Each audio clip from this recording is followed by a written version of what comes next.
medication. Medication's what you need if you want to be a record breaker.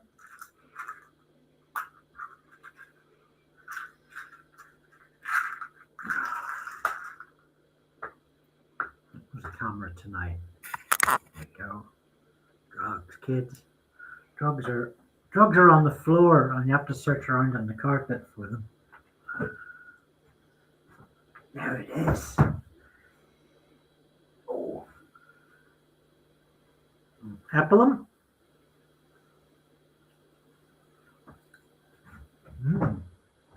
Right, with GP prescribed carpet fluff.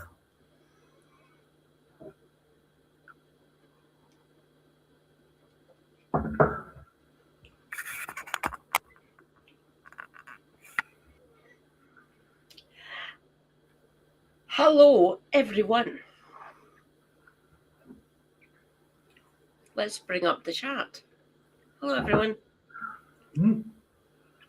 We are here.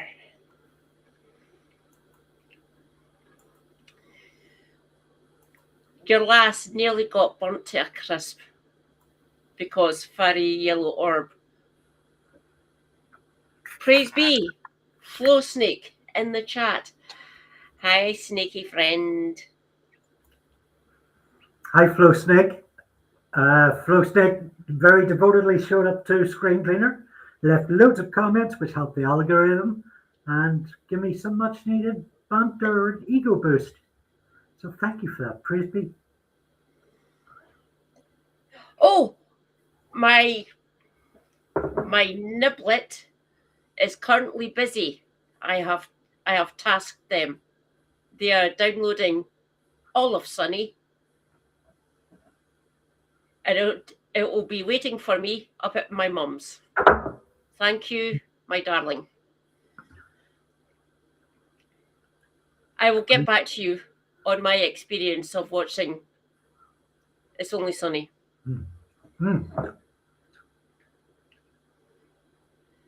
Why the map pins and the red string? Or why the map tacks and the red string? Was he on a bender or something?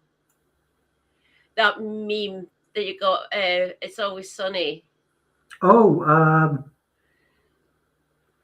or will you leave it? Get there. No spoilers from me, woman. You get there and you'll enjoy it very much. Yeah. I've seen that meme so many fucking times, and I have no context for it. So one of the comments I hear a lot from people watching Sunny for the first time is, "Oh, that's where that meme came from," and like from loads of different scenes. I mean, yeah, the show is like a. Oh no! I'm the only one. Even my 10-year-old niece has seen Sunny before me, and she's younger than Sunny. I dropped a DM to one of our video dealers to get hold of Always Sunny and The Wire for you, so you will have multiple options. So oh no, that's the one that I am most waiting for to watch is actually The Wire. Then Sunny a close second, and a couple of other like Star Trek and Star Wars TV series, not the movies. I've seen all the movies. I haven't seen this. The Wire is a hard watch on occasion. It will literally rip your heart out, chew it up, spit it back at you, but it's absolutely a journey worth doing. Cool. Just going to derobe a moment. Speaking of derobing, if you enjoyed my trolling of Robert Jenrick tonight on Screen Cleaner, there's going to be some partial nudity next week as I confront another Reform MP on the phone. If you love Jenrick, you're going to love next week's. There we go. Bare arms. No, not in the bad way.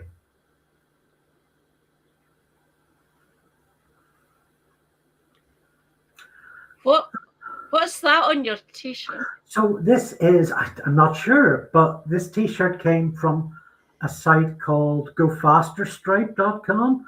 And what it is a subscription service to a lot of alternative British and some foreign comedians with a particular sort of curatorship about them. So Mark Thomas, Mark Steele, Stuart Lee, Alexi Seal, Joe Lycett, the sort of people you probably really like. I think it was about £4 or £5 a month. And after you've been a member of for a year, so you get, when you enter, you get like 2 free digital downloads and then a bunch of like 1 video a month that is maybe exclusive, but that's all included in your membership package. After you've been a member for a year, they just send you a t-shirt. And this is what I got. It has no branding on it. It's just a bit odd and a bit cool.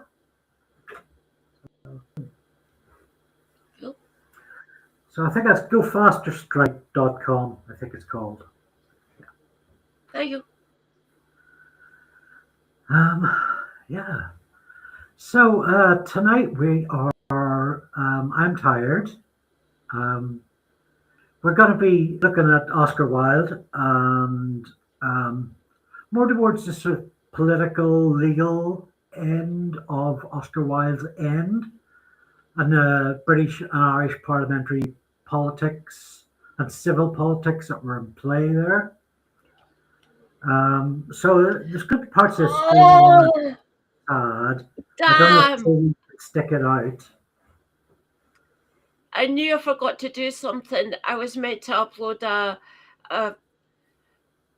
photo. I was just going to take a photo of it. I've literally stood outside his house in Dublin when I went over for a weekend with Super Hubby many years ago, and with and him on his plinth or his rock plinth just outside his house where he grew up. I missed that. I loved that weekend so much. I loved it. It was great. So I've been outside where Oscar Wilde grew up, or where he lived for a while. He was a very iconic looking figure. I mean, it's no surprise really that the chief focus of his work was aesthetics of beauty and taste, and there's a very visual quality to his words. I was in maybe 2014 in Enniskillen in County Fermanagh, which is Northern Ireland's Lake District, and they had a sort of week-long festival of Wilde. So I got to go to a few talks and Wilde adjacent thing. I think that might be the weekend that, for no reason I can trace back to Wilde, that I got to see a live feed audience with Ralph Steadman, Hunter S. Thompson's cartoonist. I'm not quite sure how it linked back to Wilde, but it was pretty awesome. Well, the most memorable was a theatrical performance of the Ballad of Reading Gaol. So the theatre company that put this on they focus their works on being very site specific. So they held this performance of the poem, the ballad, long form poem, in like an old house with mattresses on the floor, where everybody had to lie down on a mattress, and the poem was piped through speakers. It was a very, very atmospheric kind of thing. It was darkened, and there were jailhouse noises. It was a great performance, and I got to go out for a drink afterwards with the theatrical performers, and a nice chat with them about their process.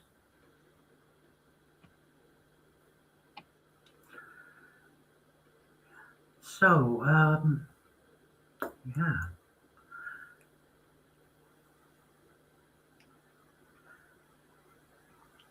So, yeah, I hope you don't mind me saying, Katie, you're not in top form tonight. So, I'm thinking, if it's not working out for you after time, like f off to bed. Oh no, it's not that. In fact, I'm fully awake and stuff and everything. It's just the just yeah, much of a muchness really. How are But your if I don't do how's your various breakages and stuff? the feet are not swollen as much. It's amazing. I just need to get up and move around a bit more. So I was listening to music for most of the day. Once we got back from the farmers market, I just kind of danced around the living room. I created a mosh pit of Katie, which is fun. How you, Dan? Dan, hello, comrade. Dan is on the other end of the M8. He's over in Edinburgh. Misunderstood you. Dan is over on the other end of the M8. Hello, Dan. Great to see you. If there's anybody coming to this stream for the first time, hello. Totally welcome you in. This is going out in 5 places tonight. So Katie Marshall's YouTube and Twitch channels. My YouTube, my Facebook account now should be linked, so it's going public. And for the first time, it's going out to my LinkedIn community. I don't use this is probably more LinkedIn content than I've had in the 3 years previous. Katie and I do a regular weekly Saturday night live stream from UK time 10 p.m. to 1 a.m. Sometimes that can be just various pop culture stuff and waffle. Sometimes we do Victorian villainy, histories with political corruption at their heart. That's what we're going to do tonight. We'll start this sort of first 10, 15 minutes is just blather to get set up, to let people come in. We'd be talking about Oscar Wilde and the political and legal challenges that greeted him towards the end of his life. I found my book, my great big complete works of Oscar Wilde, which, not my original copy. I had a copy of this in the 1990s. I was about 20 and I read about 400 pages of it, then lost my copy. And I found it in another shop in about 2019. So I've yet to pick it up and read the last 400 pages. Big tome. And if I remember from when I read it originally, goes back beautifully easy just because he was such an entertaining writer.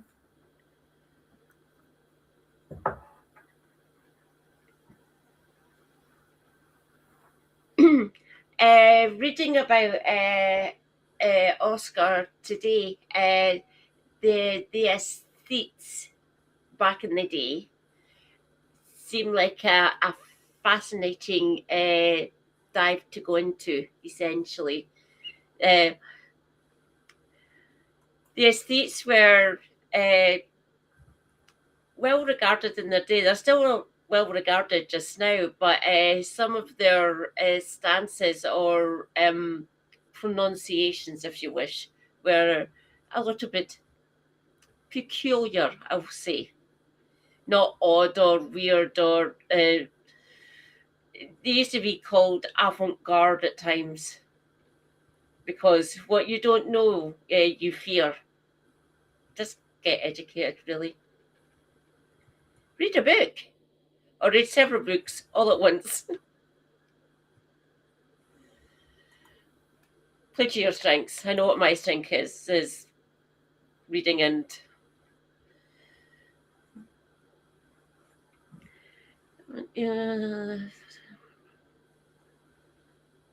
Oh, obviously not with Ah, a mark on it. Yeah, you can work it out. You've been on the internet. Um, yeah, yeah, he was very beautiful man. One can only imagine that his home, his various lodgings, the places he frequented were quite beautiful. I mean, my home's a wreck. I've got a bottle of milk beside me in my studio. There's tissues on the floor, um, cigarette filters, fluff from my couch from where the gerbils ate it, and it's still leaking 2 years later. In case anybody thinks I'm exaggerating, look, actual sofa bits. maybe you should get rid of that sofa. Just saying. Yeah, it might be, but I know that anything I see, I've got the one I've got in the living room is well, yeah, it is. It's bitten the fuck. But I know, like, if I get a new one in, the gerbils, or even like a second hand one, the gerbils will just start eating that as well. So I'm inclined to live in filth, as Frank Reynolds would put it. Oh, you mean Frank Reynolds, Kitty? Yeah, it'll always be funny.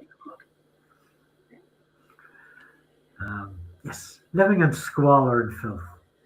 That's good enough for me.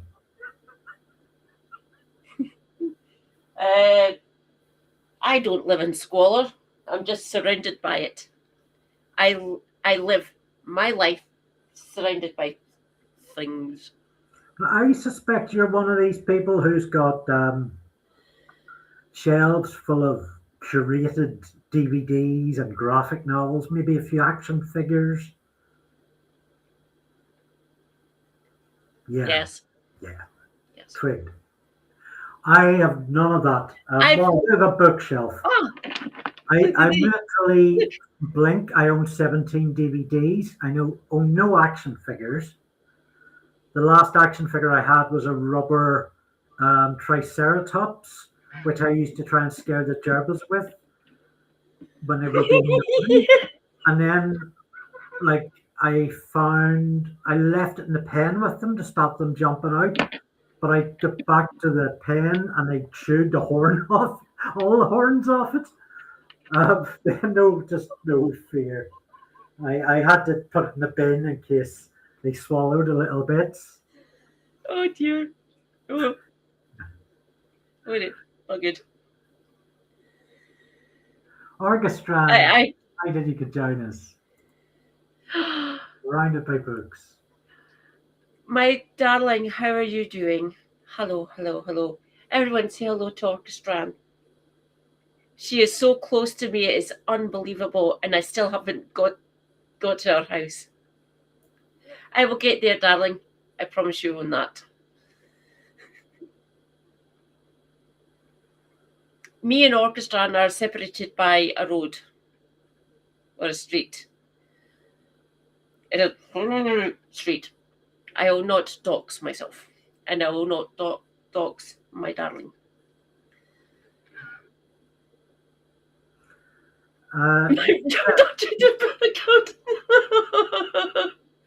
That's a dog. A dog chewing bills is a dog versus austerity. Dan, that sucks. You're going through homelessness at the moment. I absolutely have been there. Reach out.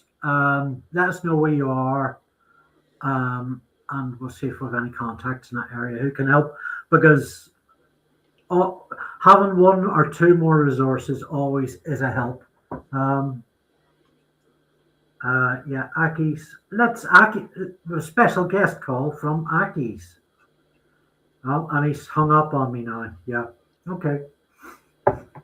Hi, Aki's. Bye, Aki's. Flow Snake. How is he doing? How is he doing anyway? Oh, goodness knows. Goodness knows. He's building stuff. He's in some kind of infinite Ragnarok type contract with his rebuilding his bathroom. And I think there's some kind of portal into infinity in there where he just like will get lost in, like, constantly. Aki's rebuilt his bathroom in the 25th century sort of stuff. Flow Snake writes, any tips on how to get rid of sofas when you can't deliver kitty? Try to give her old one away. Even the reused charity that turned up didn't want it. Sorry to go off on a tangent. That's okay. Flow Snake, we're all about tangents here. Get rid of sofas. My guess would be Free Cycle or the nearest equivalent. You could get somebody to help you dump it in the nearest public green under cover of darkness, and it could just become a hangout. Naughty! Don't listen to Andy. Don't listen to him. Hello, Akis, you're live on the live stream with Andy, Luke, and Kitty Marshall. How can we help you tonight? It's us. He's watching us. There's a 10-second delay though. Hello, Akis. Hi. How you doing? Is this call okay for broadcast or is it something quiet? I should mute. I'm just gonna mute a minute, Kitty. I'll find out what's going on. No problem. Hello, everyone. Akis is delightful, by the way.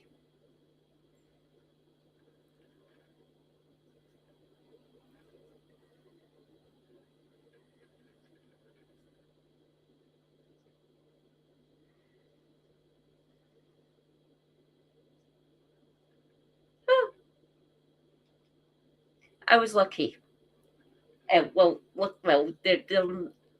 were meant to do this job in the first place. Once they fixed the flat, other than the floorboards, all the damp and mold and everything, and the reproofing got done. All good. We got a chair. We got a sofa, a 3-seater, just behind me. They are rather comfy. They are good. Then Super Hubby bought me this chair that I am currently sitting on. It is rather gorgeous and really comfy. It is mechanical. I have remotes. Oh, no.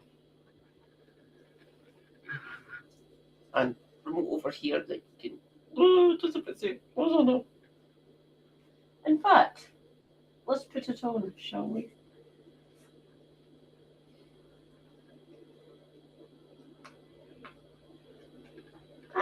Come back.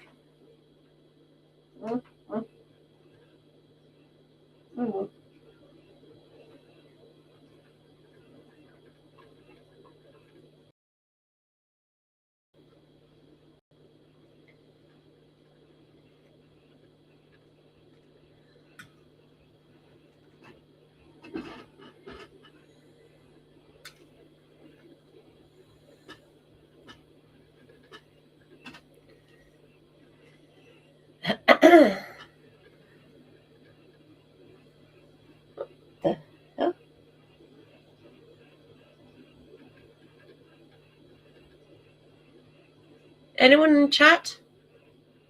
Can you still hear me?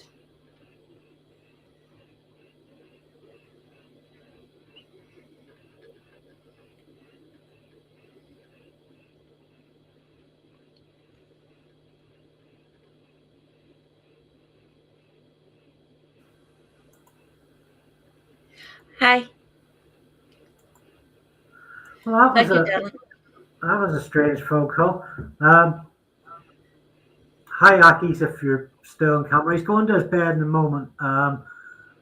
Akis would like to say, Katie, I love you, and Andrew's a twat, and Lewis is a lightweight.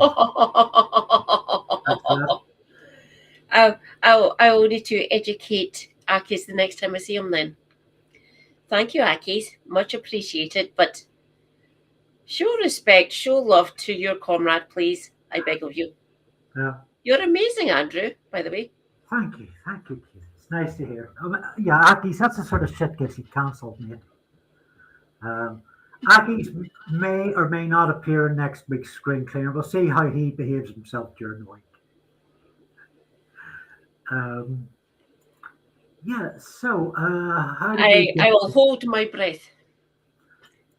So, Oscar Wilde. Yeah. Yes. Yeah, I wonder, where do we start?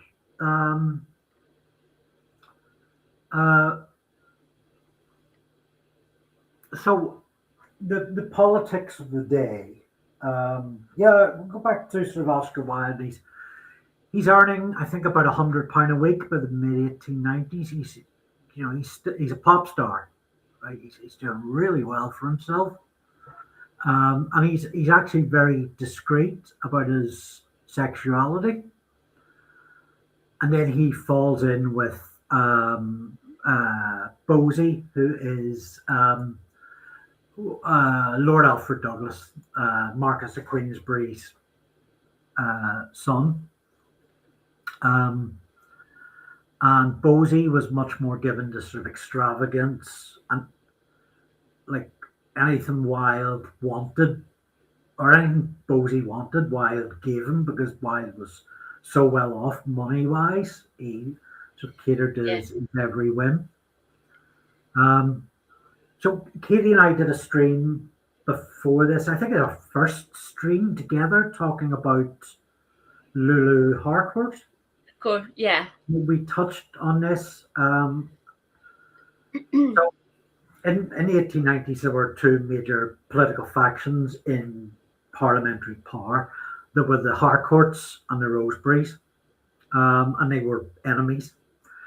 Rosebery was the prime minister, and Harcourt was one of his cabinet.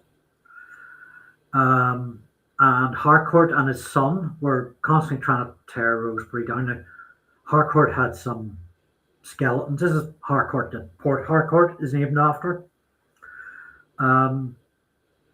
Harcourt Jr. was a notorious paedophile. Absolutely preyed on public schoolboys. It was really ugly stuff. And word began to circulate around the London Westminster elite that he was preying on Eton College boys. Can I pause you a second, Andy?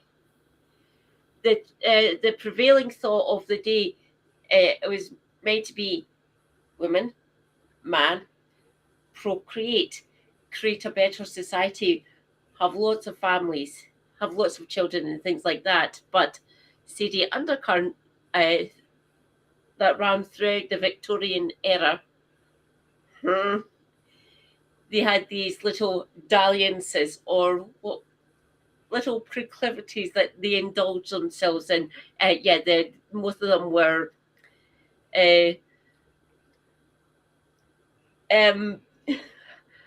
homosexuals, which was frowned upon. No.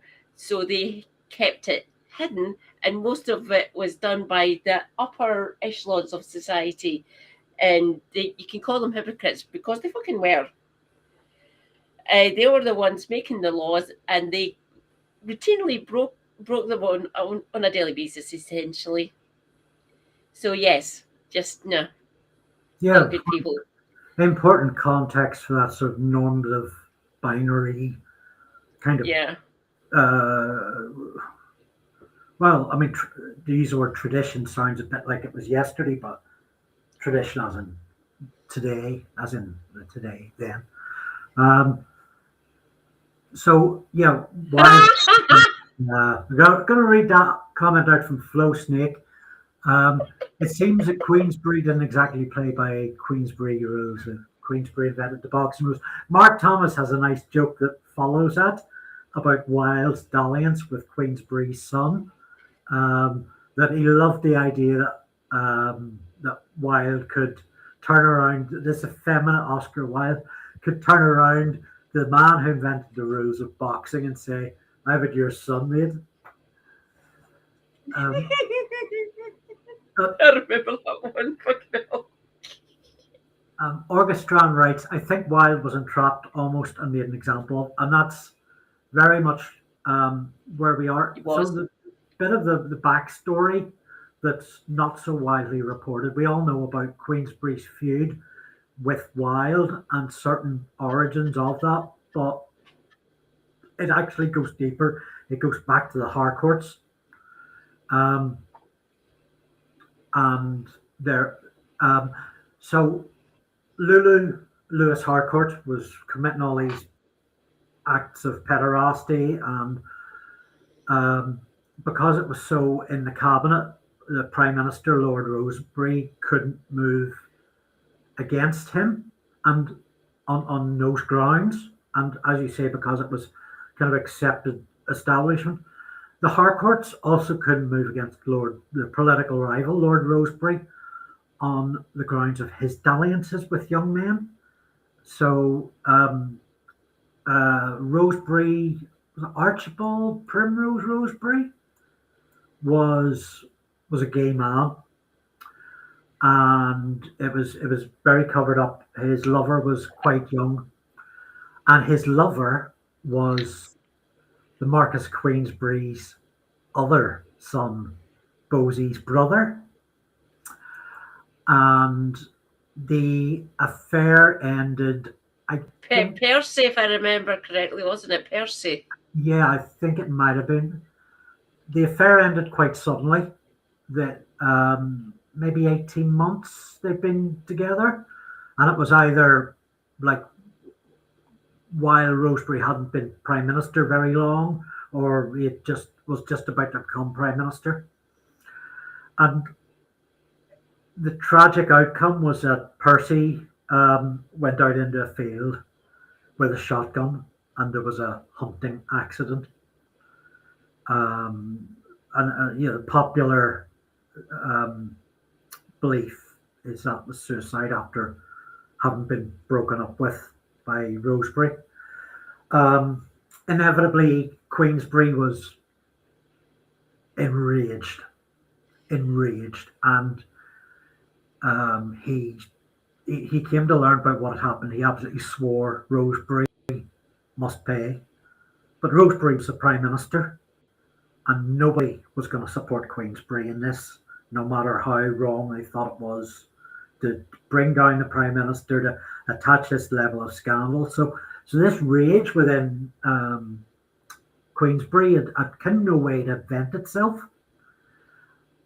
and it found its way out a while later, within a year maybe, when he learned about Oscar Wilde and his other gay son. As I said, Bosey was quite flamboyant. Anything he wanted, Oscar Wilde gave him. And they were hanging out in restaurants together, being quite flamboyant. I mean, Wilde was a flamboyant figure. He was indeed. There was at one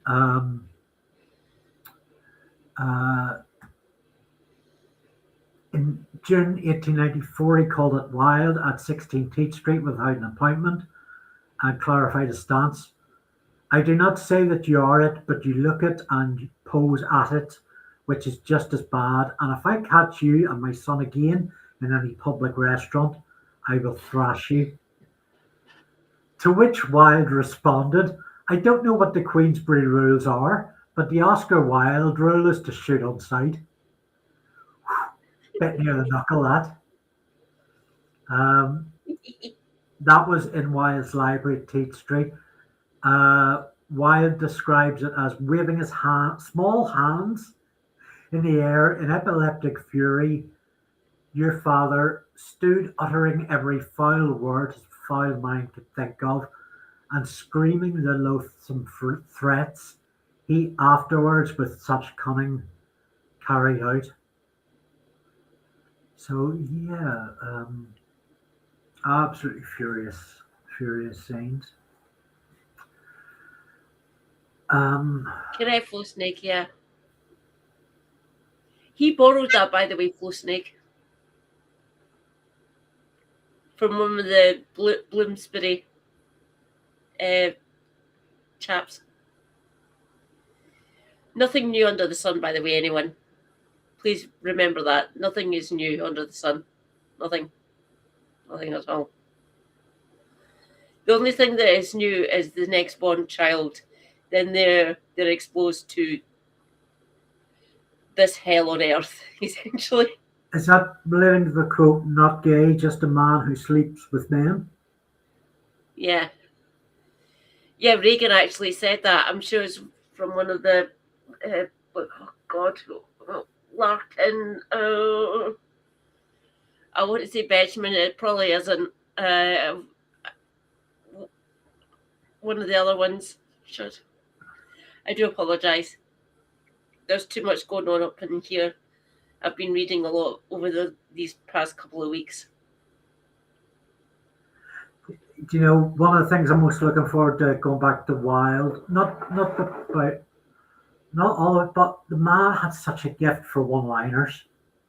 I mean, He did, could say yes. something in 10 words that would be thoughtful, hilarious, clever, all three in one. It was just like a walking quotation book. What an absolute gift.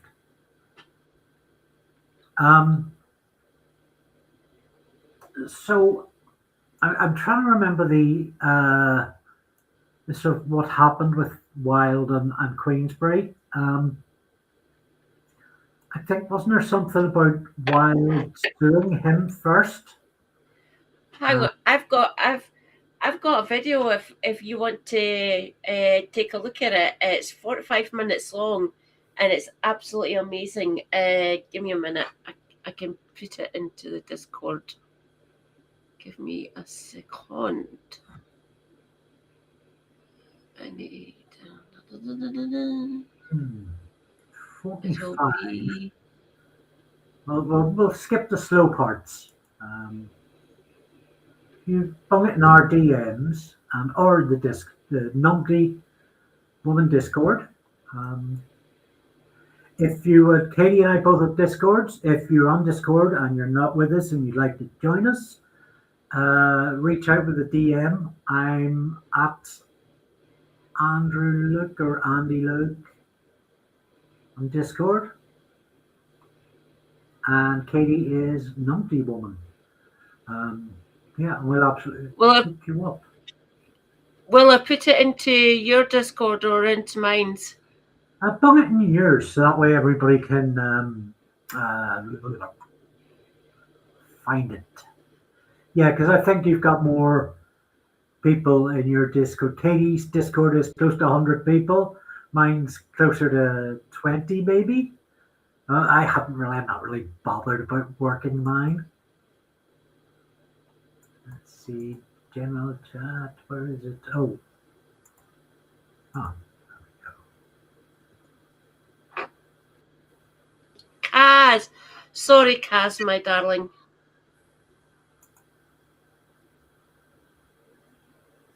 Okay, so we're going to line up this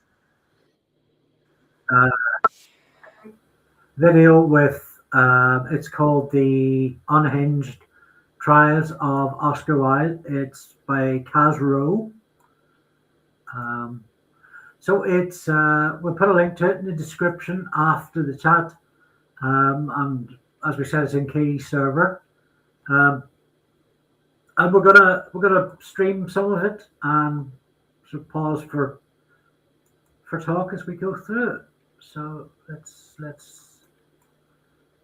see if we can share screen. There we go.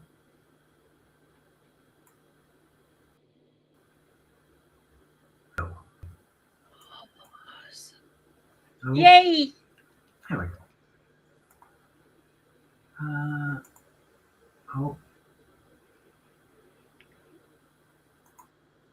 Place in London that changed history. It was a case brought against the famously irate and aggressive Marquess of Queen, other than the very poet poet Oscar Wilde, well-known and equally cartoonish forces. You see, it's probably not news to you for me to say that Oscar Wilde was a gay man. Everyone knows this, but it was this very trial that made him the premier homosexual, the first case that truly established the public image of what a gay man looks like, acts like, and sounds like. Wilde was the very picture of what a stereotypical gay man became.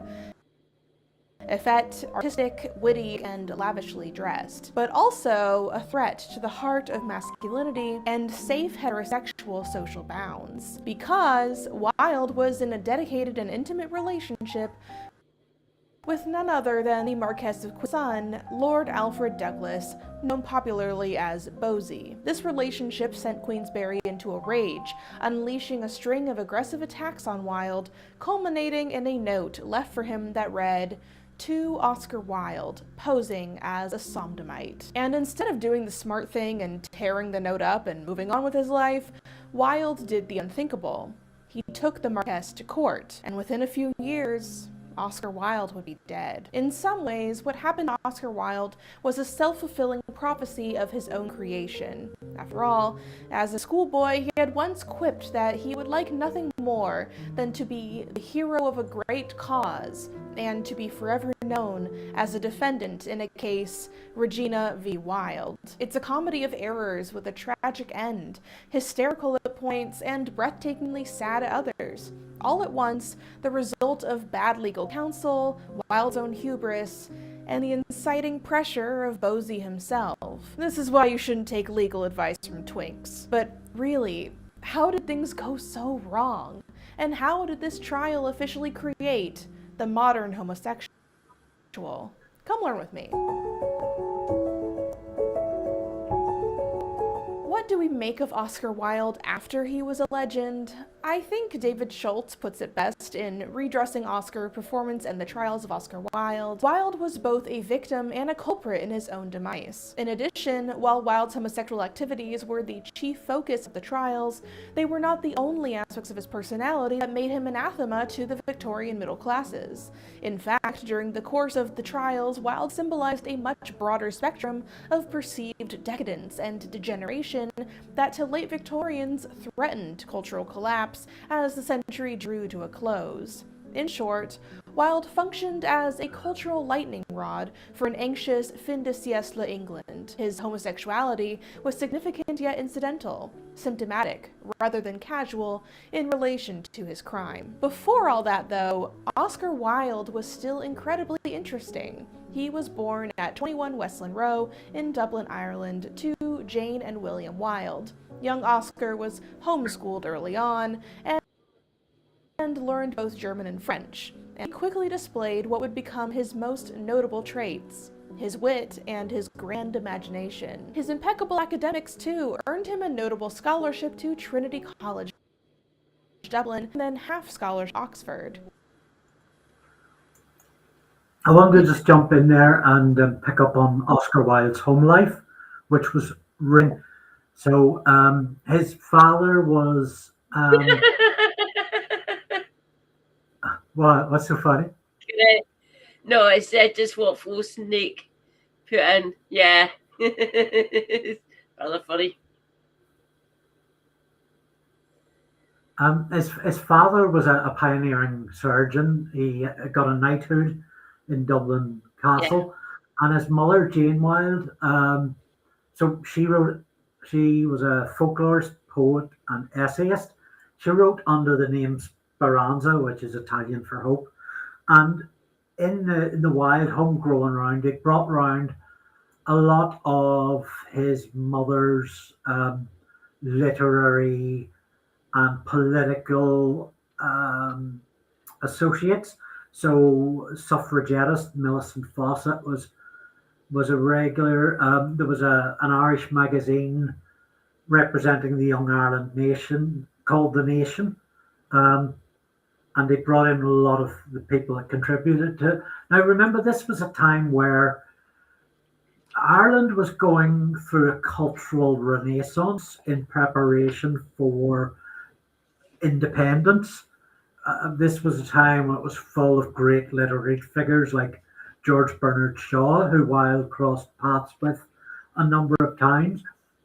So the people coming into Oscar Wilde's house as he was growing up were full of talk of libertarianism, of anarchism, of literature and the arts. It was must have been a really exciting household to grow up in. Carry on, ignore me for a second. The restream setup means I can't actually see you. So if you want to interrupt at any point, Katie, just yell out. Okay. I'll be back in a second. It was there that he became involved in the you. aesthetic movement and the decadent movement, both favorites of any self-respecting homosexual. He set himself apart visually too, with his long princely hair and bright patterned clothes, and his affinity for maximalist, garish, and very kitsch decor. He held grand parties and became involved in the theatre. By the 1880s, Wilde moved officially to London, where he enjoyed his burgeoning reputation as an aesthete and began his writing and lecturing career. It was here that he met Constance Lloyd, and in 1884, Wilde proposed, and the two were quickly married. As they made expensive renovations to their home to keep up with Wilde's image, the couple gave birth to 2 sons, Cyril and Vivian. After Vivian's birth, they could no longer afford more children, what with all the spending, and so the couple ceased their sexual relations. I feel really bad for Constance. She was really also a victim in all this. She was very innocent and very dedicated to Oscar through everything that happened. So I'd completely forgotten that Oscar Wilde had children. Yeah. Bisexual, really? Yeah, the homos don't get to claim them entirely. Bit of both. oh, it's just really tragic in every single pathway. And this was, of course, part of the reason why Wilde threw himself so intensely into the homosexual underground of London. And this was also the time that Wilde met Robert Ross, who was a particularly openly gay 17-year-old. Ross, an ardent fan who had recently been beaten for reading Wilde's poems, was intent on seducing the older poet, and he succeeded. Wilde's entry into gay life was secured, and consistently was informed by his experience as a gay man. And in 1892, Wilde's friend, Lionel Johnson, or maybe more than friend, I don't know, there's competing accounts, no one can agree, brought a new face to Wilde's home on Tite Street. Johnson's cousin, Lord Alfred Bruce Douglas, the son of the Marquess of Queensberry. Douglas, who was known as Bosie, would be the greatest fixation of Wilde's life. Bosie hailed from an extremely notable Scottish family, extending back in their title to, ironically, the reign of 2 different King Jameses of Scotland, one being the notorious gay king that I talked about in a previous video. King James I of Scotland awarded the 2nd Earl of Douglas's son the barony of Drumlanrig, and later on, King James VI and First, the gay one, appointed the Duke of Queensberry. So, hilariously, despite the Marquess of Queensberry's vitriol towards gay people, he owes his family's title to one. Bosie was the 3rd son born to his parents on October 22nd, 1870, and due to his charming good looks and feminine aura, he was consistently a favorite among other boys at school. The thing is, for a country so preoccupied with beating down homosexuality in the Victorian era and beyond, England sure did have an awful lot of rampant homosexuality in schools. Of course, a lot of this is due to the fact of the schools being homosocial, boys surrounded by other boys, raging hormones, etc.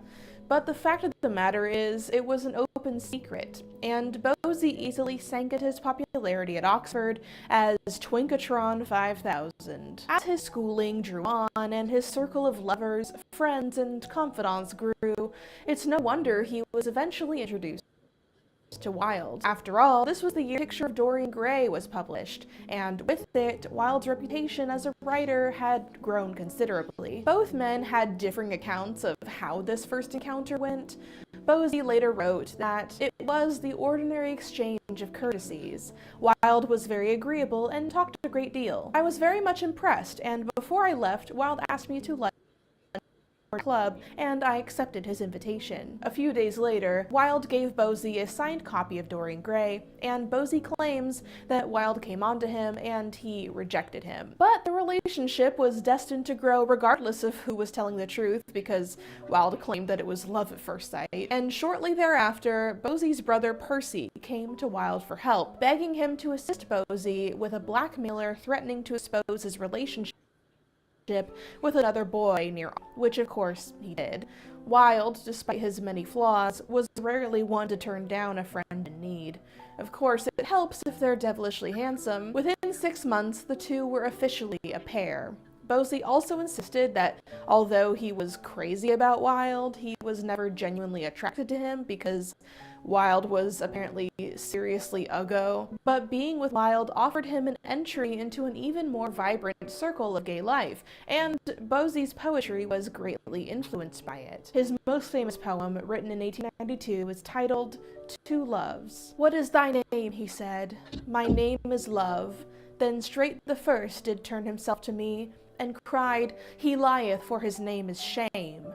But I am Love, and I was wont to be alone in this fair garden till he came. Unasked by night, I am true Love, I fill the hearts of boy and girl." Then sighing said the other, "Have thy will, I am the Love that dare not speak its name." Although Bosie and Wilde remained firm partners, it seems their sexual relationship was fairly brief in the grand scheme of things. When things fizzled down to simply romance with Bosie, Wilde sought sexual fulfillment elsewhere, with Bosie's help, of course, and that usually ended up being in the arms of various rent boys, or male prostitutes, and other young men. The most important new connection being Alfred Taylor, whose entire business was being the guy who introduced rich gay gentlemen to young working men who would sleep with them for some cash.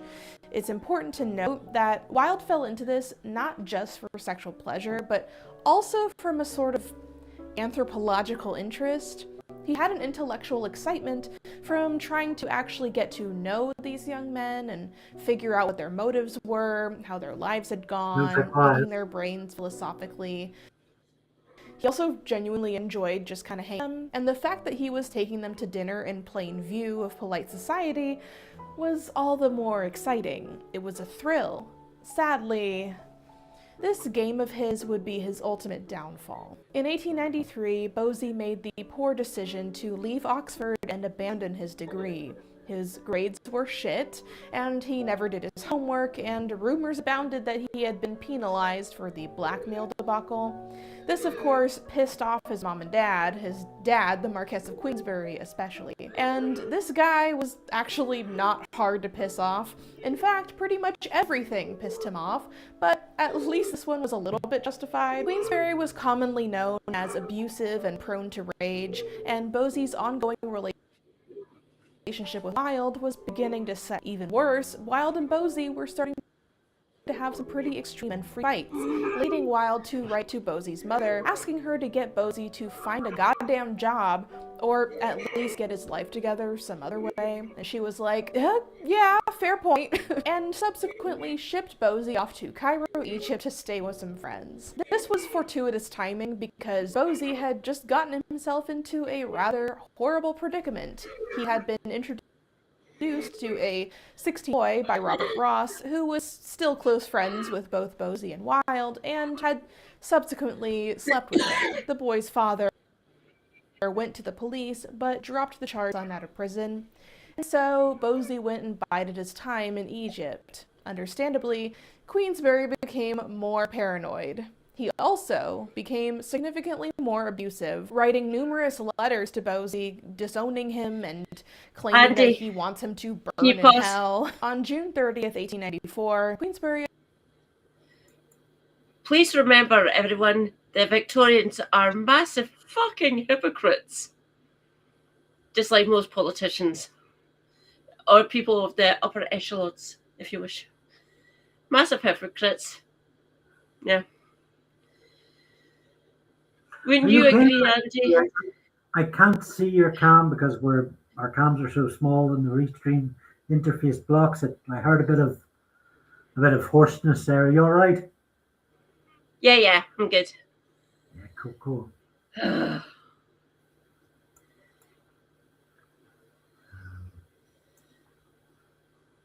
Appeared in Oscar Wilde's home and tormented him with a shouting match of all sorts of extreme expletives. Wilde said, "Lord Queensberry, do you seriously accuse your son and me of improper conduct?" To which he replied, "I don't say you are it, but you look it, and you pose it, which is just as bad." In retaliation, Bosie sent a telegram to his father, reading, "What a funny little man you are," which he must have known sent Queensberry spiraling Pause into again. uncontrollable rage. The Marquess replied, Yep. The Marquis of Queensberry is saying you look at getting damned by your looks. Do I look bisexual? Answers in chat. Same goes to me. I've got absolutely no gaydar whatsoever. Well, okay, no, that's not true. But I'm really wonky gaydar. I'm one of those guys that keeps like getting smitten with lesbians and then having to have it explained to me they're lesbians because I'm completely freaking clueless. So I don't know what that says about me, apart from being clueless. About this sort of time, Oscar Wilde had written an essay that's less well known.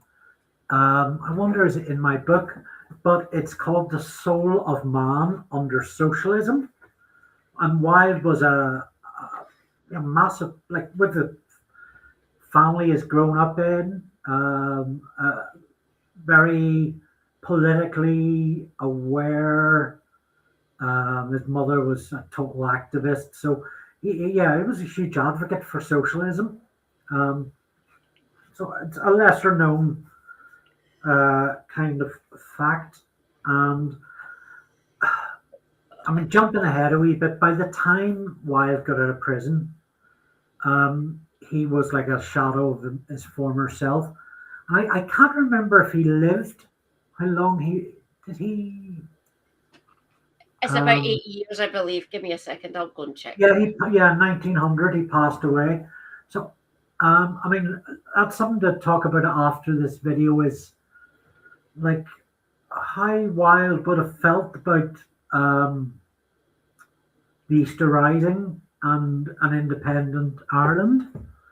I don't know if he would have particularly wanted to be involved in the Easter Rising, but definitely would have an independent Ireland. Oh, one of the unanswered questions there. Damn. Good night, Flo Snake of the Clarier Company. Are you away, Flo? Thank you, Flo Snake.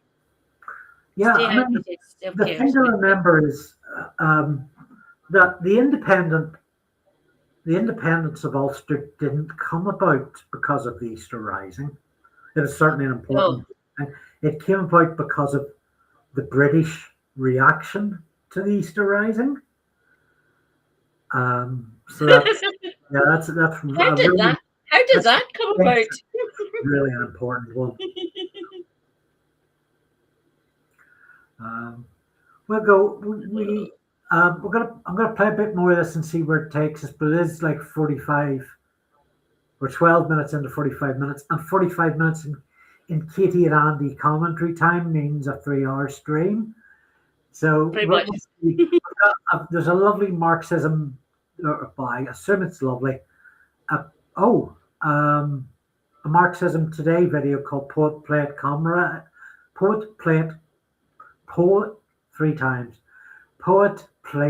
Comrade, The Radical Politics of Oscar Wilde.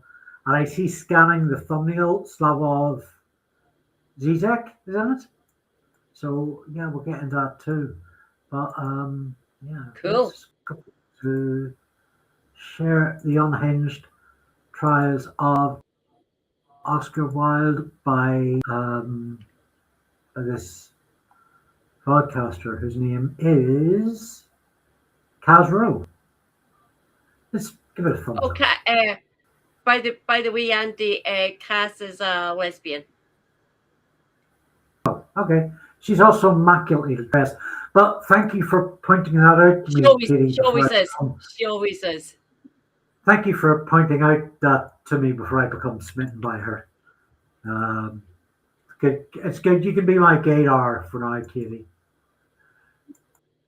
Oh no, I know. If I know catch a you lesbian. again, we'll make a public scandal in a way you little dream of. I know a lesbian. I can see a lesbian. Oddly enough, I can't see a gay man. I have hit on gay men. It's a bit of a when they used to go out stereotype. clubbing and stuff. It's a bit of a stereotype. Gays and lesbians are better dressed than the rest of us. But I don't think that's. I mean, it seems straight hetero. That's not necessarily. That's not necessarily true. It's just true that I'm not well dressed, apart from this marvelous "Go Faster" striped T-shirt. Good luck trying to spot a bisexual because we wear everything. We can wear whatever we want. Amorphous creatures. Pretty much, yeah. Spiraling into an uncontrollable rage. The Marquess replied, "If I catch you again with that man, I will make a public scandal in a way you little dream of. It is already a suppressed one. I prefer an open one, and at any rate, I shall not be blamed for letting such a state of things go on." Such a lovely father. I bet he couldn't fight. I bet he got smacked down a few times. Maybe that's why he came up with. Horrible. Maybe that's why he came up with the rules. Yeah. Well, he did let such a state of things go on for almost another year.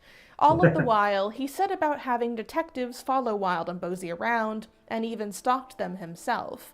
Wilde and Bosie blatantly insisted on hanging around each other in public after all, and Bosie even threatened Queensberry in a rather ominous letter that read, "If OW was to prosecute you in the Central Criminal Court for libel, you would get 7 years penal servitude for your outrageous libels. Much as I detest you, I am anxious to avoid this for the sake of the family, but if you try to assault me, I shall defend myself with a loaded revolver, which I always carry, and if I shoot you or he shoots you, we shall be completely justified. And I think if you were dead, not many people would miss you." A significant issue was that Queensberry had cut Bosie off financially, so he was relying on his mother and Wilde for money. And because Wilde was intensely obsessed with Bosie, who was admittedly manipulative, he was spending lavish amounts of money caring for him and entertaining him. Money that Wilde should not have been spending, especially given the ever-quiet presence of his poor wife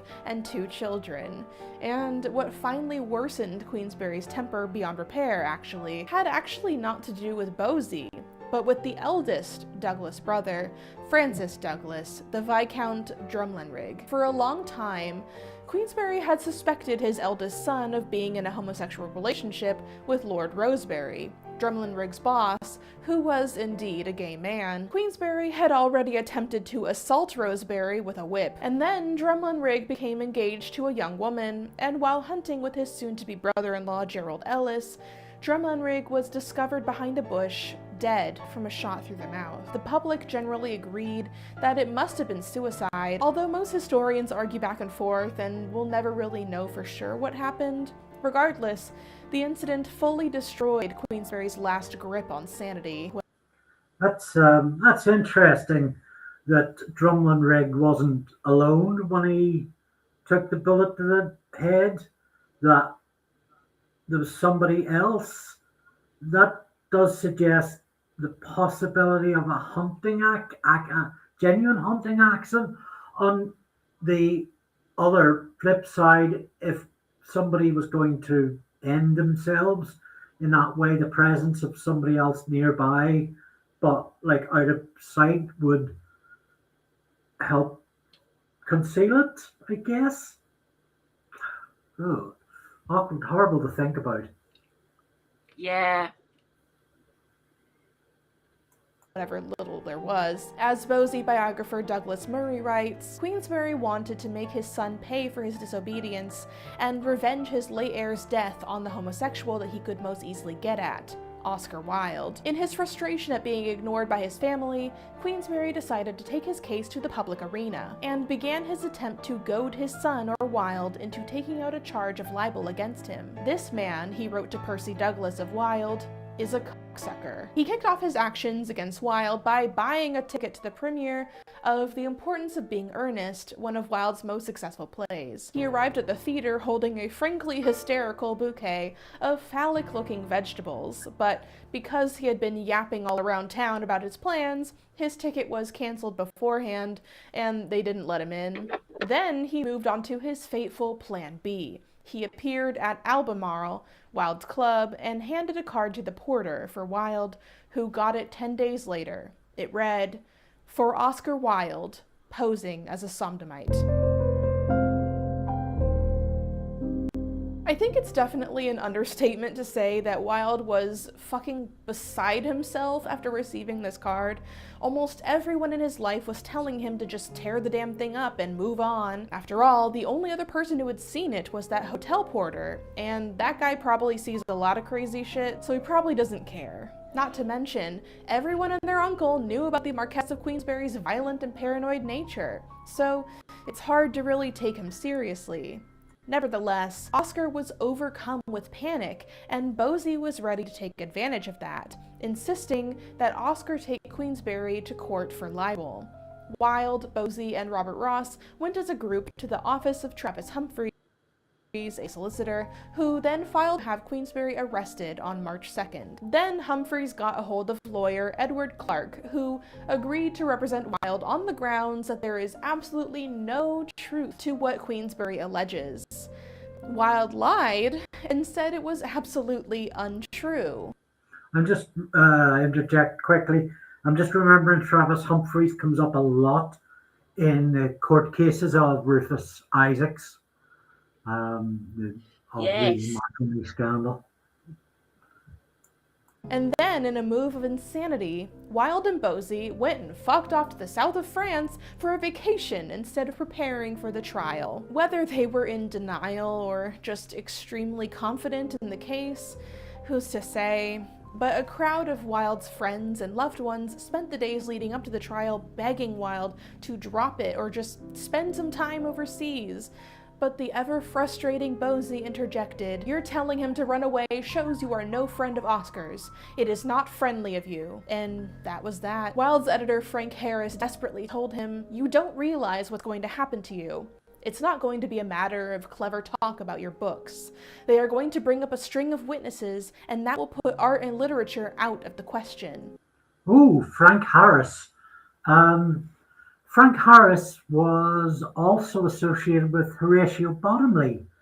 I think Oh my possibly God. wrote for John Bull, may have been his editor in one of the papers prior to John Bull.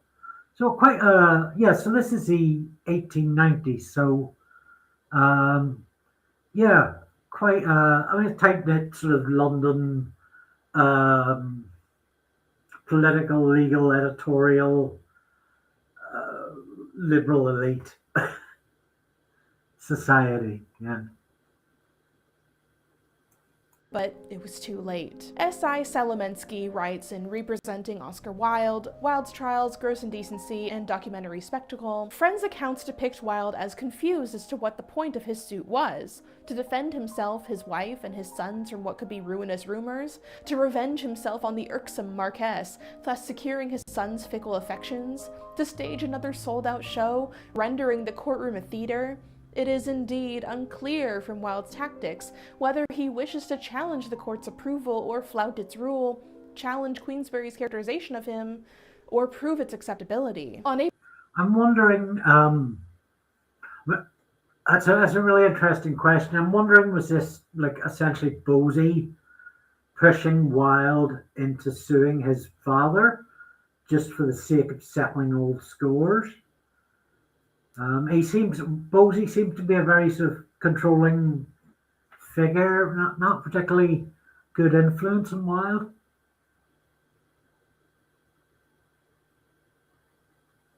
April 3rd, 1895, the trial began at Old Bailey. The lawyer representing Queensberry happened to be a man named Edward Carson, who was an old rival of Wilde's from Trinity College. Edward Clark began his attack by smartly trying to defang any effect that Wilde's writing, especially his letters to Bosie. Oh, hold on. We have to pause here and look at what is going on with this legal official's hair. What's this, like, kind of beard sideburns? It's very unusual. What do you make of those, Katie?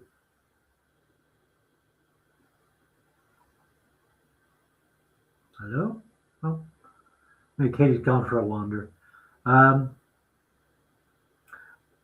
Edward Carson. Yeah, Edward Carson. There's a statue of Edward Carson right outside Stormont Parliament buildings in Belfast. Because of his championing of opposition to Home Rule for Ireland, Edward Carson attained the status of something of a hero to the Northern Irish Protestant loyalists.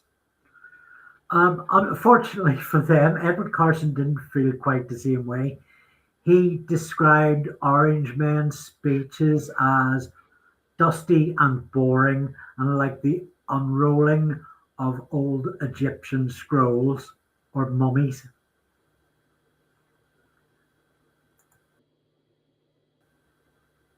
Anyway, back to the they have on his character, insisting to the court that they must remember that Oscar Wilde is no commercial writer. He's a poet and an aesthete, and so his floral language is not a representation of any immoral acts. So that was a good start, but then unfortunately Wilde took to the stand to be questioned by Carson. He started off in an extremely bewildering way by lying pretty much right off the bat, saying that he is 39 years old, which Carson caught instantly, asking, "I think that you are over 40, is that so?" "I don't think so. I think I am either 39 or 40. 40 my next birthday. If you have my certificate there, that settles the matter. You were born, I believe, upon the 16th of October, 1854. Yes, I have no intention of posing for a younger man at all. I tried to be correct in the date. That makes you over 40. Very well. So, great start. Carson then set in on grilling Wilde about the morality of both his own poems and stories, in particular, The Picture of Dorian Gray and The Poems of Bosie. He picked at every little detail that could be construed as queer or morally debatable. And the thing is, most of Wilde's works were either openly queer or queer-coded, so this really wasn't a hard task. But in his ever-drawling wit, Wilde managed to dance around every question and insinuation with jokes and philosophical quandaries, bringing the cross-examination out of the literal realm and into something more vague and difficult to put into black and white categories. It's a strategy he had planned ahead of time, viewing this as his greatest strength and also an opportunity to use the courtroom as a sort of theater of its own, a grand stage where Wilde, so confident that he could win, could play with these forces, trying to incriminate him as if they were characters in one of his books.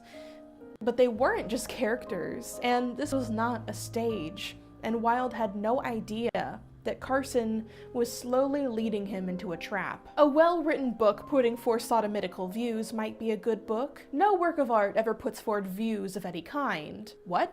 No work of art ever puts forward views. Views belong to people who are not artists. There are no views in a work of art. We will say a sodomitical novel might be a good book according to you. I don't know what you mean by a sodomitical novel, don't you? No. I will suggest to you Dorian Gray. Is that open to the interpretation of being a sodomitical book? Only to brutes. Only to the illiterate. Perhaps I should say brutes and the illiterate. Have you ever adored a young man, sometimes 21 years younger than yourself, madly? No, not madly, not madly. Well, adored him? I have loved one friend in my life. I prefer loved. That is higher. Adored, sir? And I say loved. That is greater. Never mind going higher, keep down to the level of your own words. Keep your own words to yourself, leave me to mine. Don't put words to me that I haven't said. Semantics, semantics. You can only get so far with that. The second day of the trial was where... But it's nice that Edward Carson got pwned. He does seem like a massive dickhead. where everything really came to a head. As the evening news reported the next morning, the Wilde case is sinking deeper and deeper into a foul morass where it becomes increasingly difficult to follow it. The fine verbal fencing of the first day has done little to relieve the horrible darkness of the succeeding passages of the trial, and even the Old Bailey recoiled with loathing from the long ordeal of terrible suggestion that occupied the whole of yesterday when the cross-examination left the artistic literary plane and entered the dim-lit, perfumed rooms where the poet of the beautiful joined the vassing grooms in the bond of the silver cigarette case. And when Oscar Wilde left the box, the little light that had relieved the awful somberness of the picture died out, as Mr. Carson went on to paint a horrid nocturne of terrible suggestions, a thing of blackness, only half defined, but wholly horrible. The proceedings that morning started off similar as before, with Carson poking and prodding Wilde about various young men he had known or associated with, and with every smug and witty answer that Wilde gave, he made every attempt to spin it into something implying his guilt, always trying to catch Wilde off guard. This led to even more extremely goofy exchanges. Now, after lunch at Café Julien, did you suggest to Fred Atkins to have his hair curled? No, I told him I thought it would be very unbecoming to him. He suggested it himself. At this, the audience broke into laughter. Then there was a conversation about having his hair curled. Yes. What did he say? He said he thought he would like his hair curled. I said I didn't think it would be at all becoming. You brought him out to dinner that evening? Certainly. And I believe you gave him an excellent dinner? I never do anything else. I give excellent dinners. And plenty of wine? That is the point, exactly. You must make out whatever gentleman dines with me, or guest, or whatever you call him. I suppose he is not stinted with the wine. If you ask me whether I ply people with wine, I say such a suggestion is monstrous, and I won't have it at all. More audience laughter. But although Wilde seemed to be holding his own well and with good temper, Carson had more than enough men to reference and even question him about, and even Oscar Wilde began to falter. The real turning point came when the grim onslaught of questioning finally caught Wilde off guard in his witticisms. Carson asked regarding a young man named Walter Granger. Did you ever kiss him? To which Wilde replied, "Oh dear, no, never in my life. He was a peculiarly plain boy. I thought him his appearance was so unfortunately, very ugly. I pitied him for it." You can imagine the air in the room must have gone cold at that moment, and Carson had found his attack opening. Very ugly. Do you mean that in support of your statement that you never kissed him? No, I don't. It is like asking me if I kissed a doorpost. It is childish. Didn't you give me as the reason that you never kissed him that he was too ugly? No. Why did you mention his ugliness? No, I said the question seemed to me like you're asking me whether I ever had him to dinner and kissed him. Seemed to me merely an intentional insult on your part, which I have been going through the whole of this morning. Because he was ugly? Why did you mention his ugliness? I have to ask these questions. I say it is ridiculous to imagine any such thing could possibly have occurred under any circumstances. Why did you mention his ugliness? For that reason. If you asked me if I had ever kissed a doorpost, I would say no, ridiculous. I shouldn't like to kiss a doorpost. Am I to be cross-examined on why I shouldn't like to kiss a doorpost? The questions are grotesque. Why did you mention the boy's ugliness? I mentioned it perhaps because you stung me by an insolent question. You make me irritable. Did you say the boy was ugly because I stung you by an insolent question? And Wilde finally cracked, plainly. Not surprising, really. Carson seems like an absolute bully. Well, yeah, clearly from these transcripts, an absolute sectarian. And he had more in mind than just persecuting Wilde for his gayness. This was rampant homophobia, as much as one man could channel, and the worst kind is not fear, but violence. Katie, are you still with us? No, all quiet there. I'm just gonna take a peek. If you're in chat, by the way, say hello. It's we're having a quieter night than usual. Um,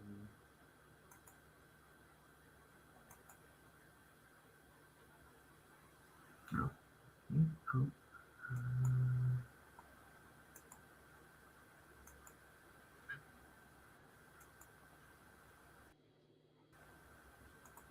is cool. Pardon me, you sting me, insult me, and try to unnerve me in every way. At times one says things flippantly when one should speak more seriously. I admit that, I admit it. I cannot help it. That is what you are doing to me. You said it flippantly? You mentioned his ugliness flippantly. That is what you wish to convey now? Oh, don't say what I wish to convey. I have given you my answer. At this point, there was no longer anything that Wilde could do to save himself. The damage was done. His own wit, his joking about Granger being too ugly to kiss, revealing that there would be a situation where Wilde may indeed kiss another man who wasn't ugly, had damned his case. Reading the uncensored trial transcript published by Merlin Holland, it's very stark how Wilde shifts his tone right after this. Only halfway through the trial, he is suddenly witless, answers short and toneless. The pride and confidence there before is gone, as the defense presents wave after wave of hard evidence that Queensberry was, indeed, telling the truth. Oscar Wilde was posing as a sodomite. It no longer mattered if he really was one.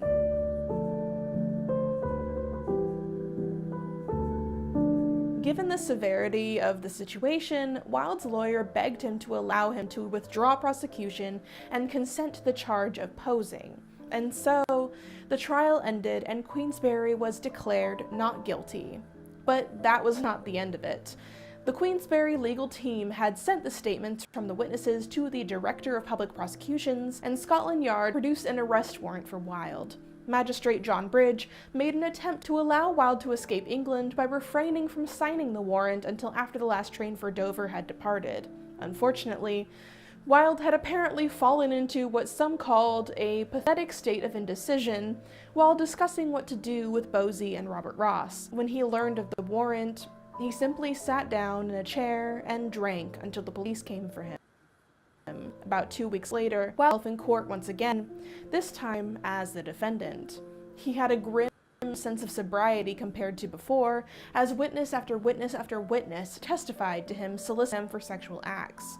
In one final act of defiance, Wilde made a lone speech defending queerness. The love that dare not speak its name in this century is such a great affection of an elder for a younger man as there was between David and Jonathan, such as Plato made the very basis of his philosophy, and such as you find in the sonnets of Michelangelo and Shakespeare. It is that deep spiritual affection that is pure as it is perfect.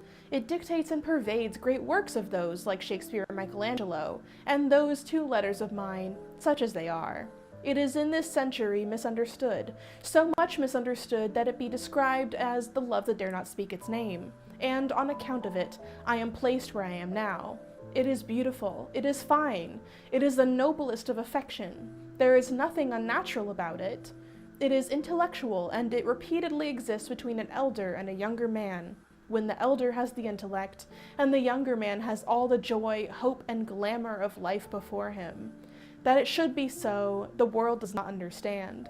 The world mocks at it, and sometimes puts one on the pillory for it. Sudden applause broke out in the audience, but it was no use.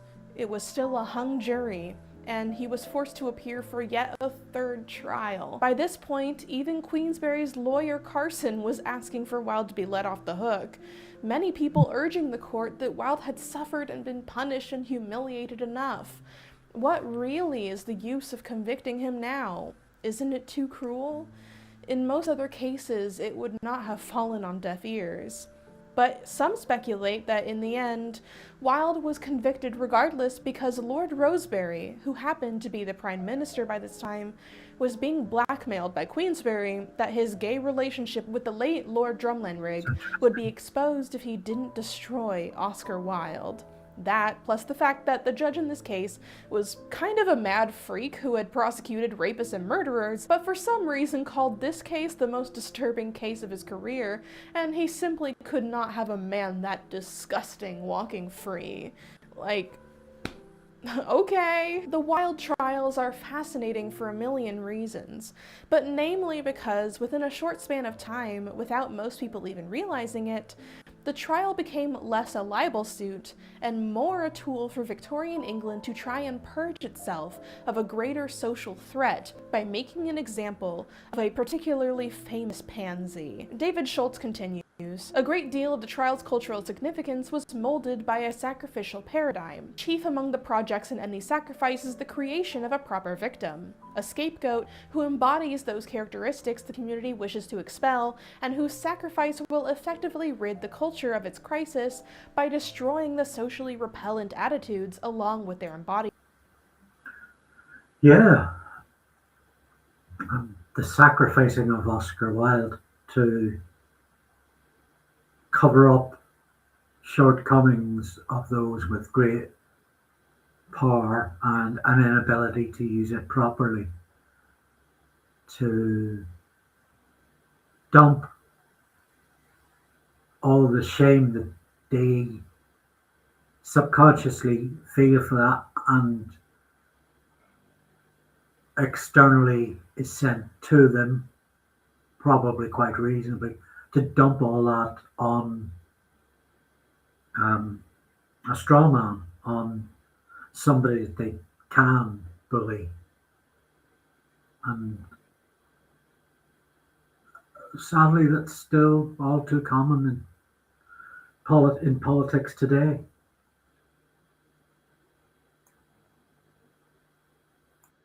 Well, Wilde was summarily shipped off to prison, where he suffered for 2 years under hard labor. While doing his time, he wrote an extremely exposed letter to Bosie called De Profundis.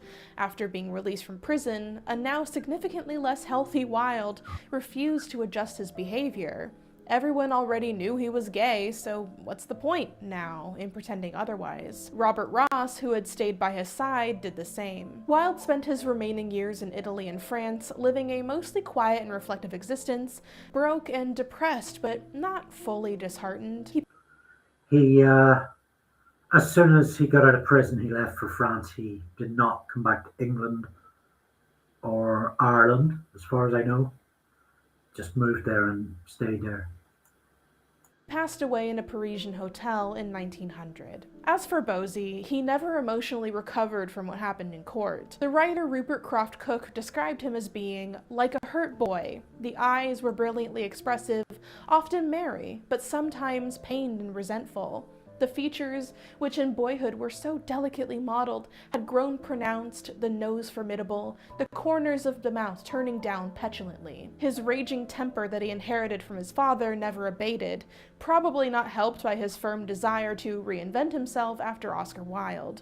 In 1902, 2 years after Wilde's death, he married Olive Custance and had one son. He got involved in politics, all in the midst of an unusual revival in Wilde's popularity. The decadent and controversial play Salome had recently been adapted to an opera, helping to breathe new life into a new, more liberal and sexually creative movement in the arts. Wilde was transitioning from his role as a polarizing, scorned, foppish poet to the new, martyred figurehead of a dawning era. As Ross made sure to help usher in this new immortality for Wilde, Bosie drifted more and more conservative, angry, and religious, openly despising his gay past, causing him and Ross to get caught in several years-long rivalries that eventually became deeply hostile. Bosie took Ross to court for libel, only for the secret De Profundis letter to be shown during the trial, proving Bosie's relationship with Wilde. It's a nauseating and very sad, almost point-for-point mirror of the very trial that ended Wilde himself. Bosie obviously lost. He involved himself in yet more miserable court cases, before dying in 1945, having finally made some peace with his history with Wilde. He wrote, "Many years after Wilde's death, and after I had become Catholic, I reacted violently against him. Converts are very apt to be censorious and to be more Catholic than Catholics. I hope I am now more charitable and broad-minded than I was. After swinging to two extremes in my estimate of Wilde, I have now got into what I believe to be a happy mean." The years following the Wilde trials, though, were terrifying ones for the gay community of Britain. For one thing, it set a frightening precedent. The courts now had standing to prosecute gay people with severe intensity, and police harassment of the same energy followed. It would take until 1967 for homosexuality to finally be decriminalized in England. But all through that time, things were changing drastically. Where gay men before the trials could easily sit in shadows and often be ignored, even at their most effeminate and obvious, afterwards the boundaries of what constituted safe and acceptable behavior, relationships, hobbies, art and literature, all became more and more constrained, and anything that could be thought of as remotely queer, that is, anything that seemed to be Wildean, was now suspect and threatening.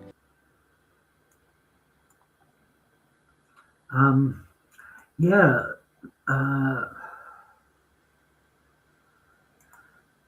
very, very true, very scary and very shameful that homosexuals have been treated this way in Britain for so long until 1967. So a story I'll just say hello to a few people in chat. And Katie's been gone about 20 minutes, so she hasn't been a bit ill, so I've just told her to go and rest if you're feeling to come on. I guess that's what's happening, so maybe she'll be back, maybe she won't, we'll see. Person impersonator, wake up and smell the roses, hello. Thanks for joining us tonight. So I have a friend, passed away now, Bob was his name, and he was a gay man, born in the 50s, so it would have been in the 1970s when he was in a gay relationship, and whatever happened, whether it was his partner or somebody else with a vendetta against him, reported him to the police. And actually, I think in Northern Ireland, the laws prohibiting homosexuality were a little different from England. Yeah. So in England, it was 1967 when homosexuality was decriminalised. In Northern Ireland, it was 1980. Doesn't that sound freakishly recent? So my friend Bob was arrested for being a homosexual. I think I remember him telling me he did prison time, but because of that, he was placed on a sexual offenders list. So a gay man with the same status as a paedophile. Now, you'll remember in the early 2000s, the first wave of pedo-geddon, pedophobia broke out. Huge press campaigns by the News of the World and the famous sort of witch hunt. It is a crime that does particularly turn people's stomachs. I don't think it's worse than murder, but it's often made out to be much worse. So you had all kinds of effed up nonsense in Britain of like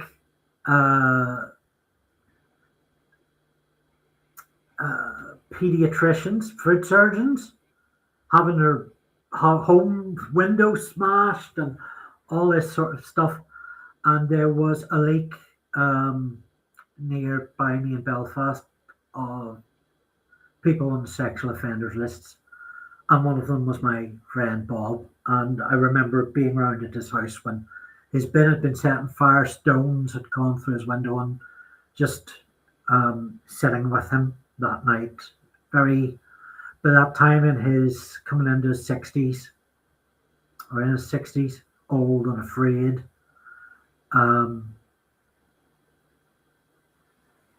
And all because of self-confessed moral guardians with their witch hunts and their bigotries around people with different lifestyles of their own. Yeah, so really, really sad, terrible stuff.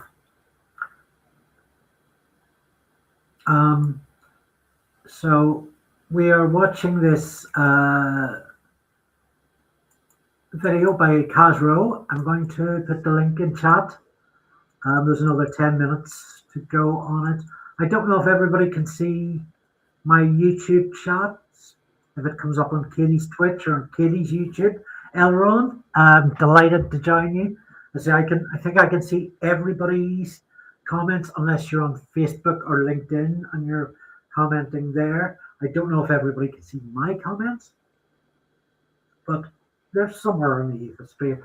So yes, I'm going to hit play again, and we'll go through the last 10 minutes of this documentary with a few pauses for stuff and things. Keep the comments coming. I absolutely love reading them. I love that you're out there interacting.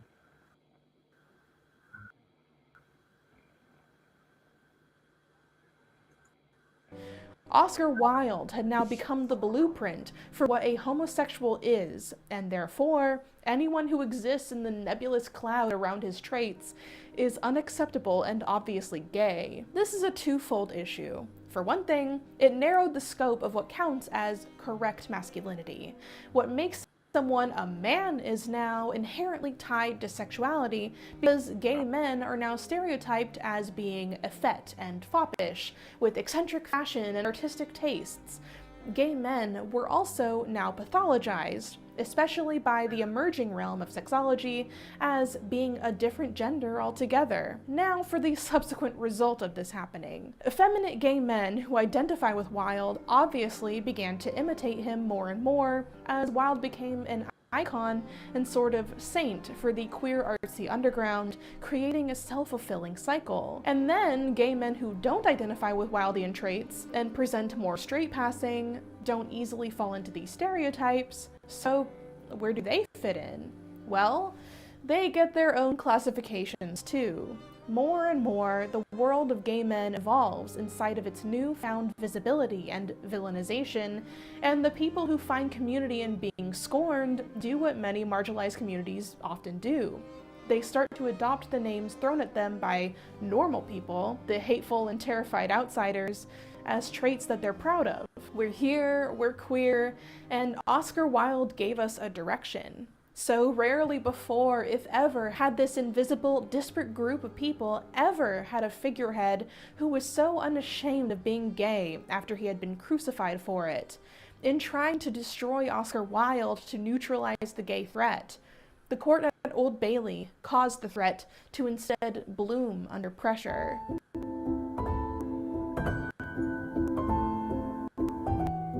So this may seem completely off topic, but bear with me.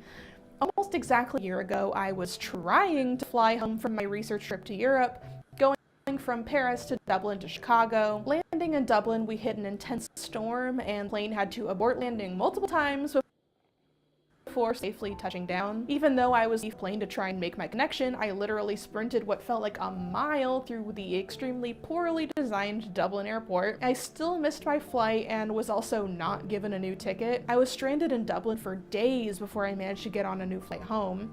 But while I was there, on an unintended addition to my trip, I realized that I could make the most of it and check out the birthplace of Oscar Wilde. And to my surprise, once I got there, a very funny statue of Oscar Wilde lay in repose on a boulder. Like, genuinely, it's in character, but also, like, damn, we get it, he was gay. Well, I'm stuck in Dublin for today. My flight home yesterday, and then weather happened, and long story short, I couldn't get another flight until tomorrow. So here I am with my pal Oscar Wilde and his house over there. Trying to figure out what to do. It's Sunday, so not a lot's open. Maybe I'll just hang out with Oscar for a little while longer. I don't know.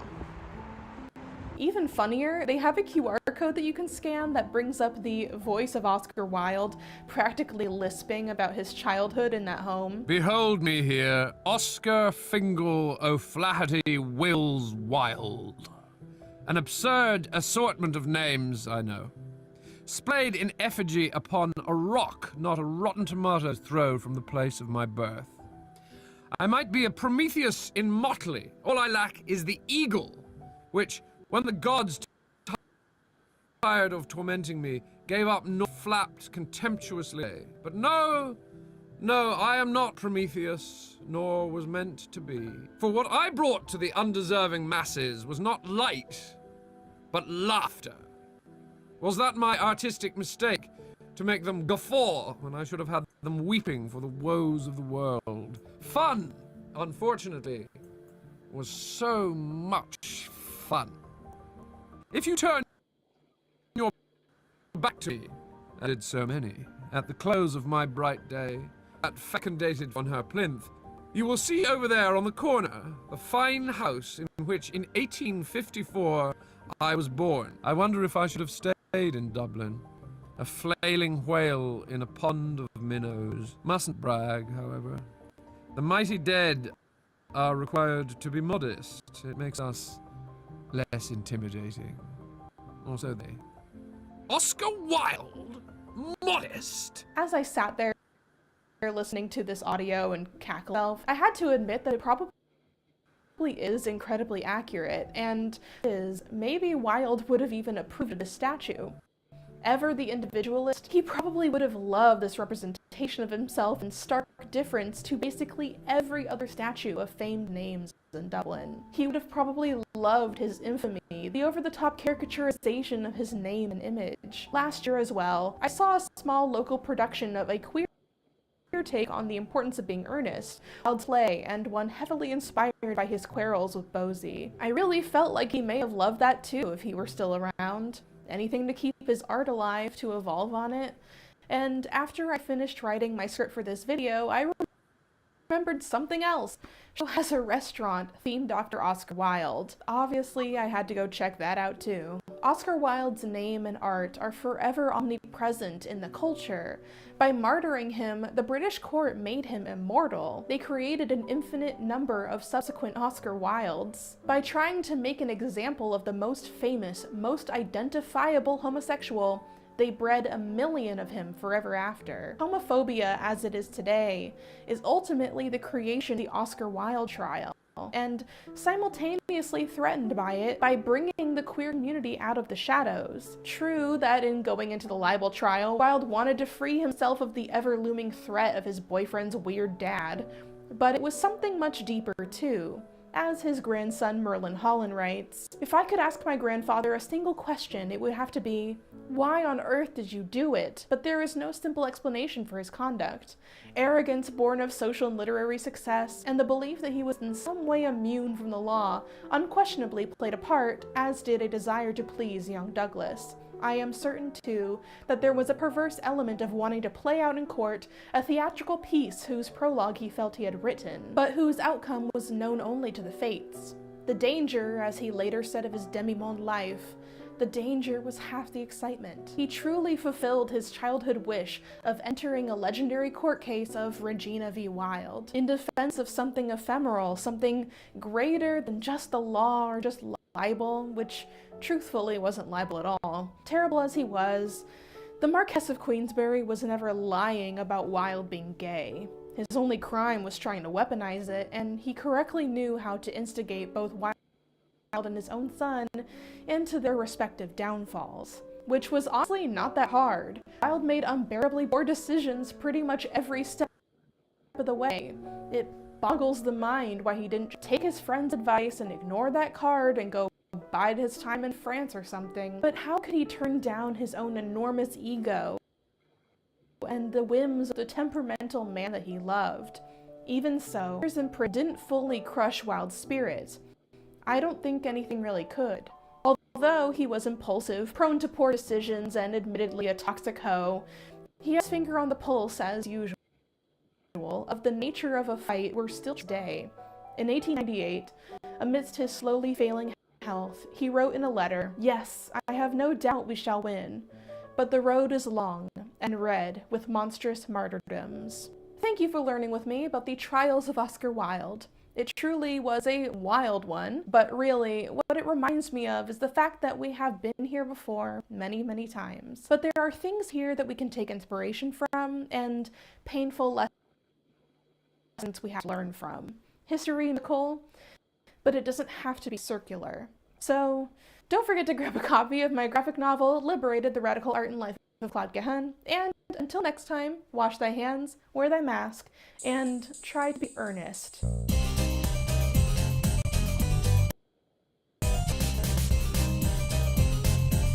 Oh, also a graphic novel.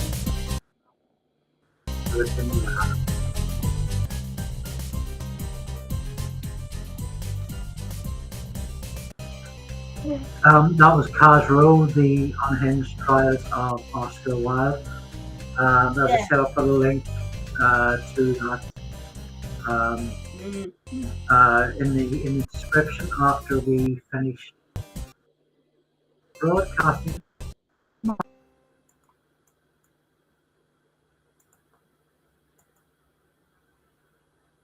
Ah, hello, Kitty. I was just about to text you. Hi, Natalia. Welcome. So we reached the part of the night called Andree's Cigarette Break. I've written theme music for it. It goes, Andrew's cigarette break. It's a cigarette break for Andy. Andy goes to the window, come with him now. He'll be on cam and he still do talk. And Andy's gonna have a cigarette. Katie's just resting, it's ill. She's ill. And I hope is not in front of the camera if she needs to be in bed. That's tonight only. Hopefully that extra bit. Katie, how are you doing?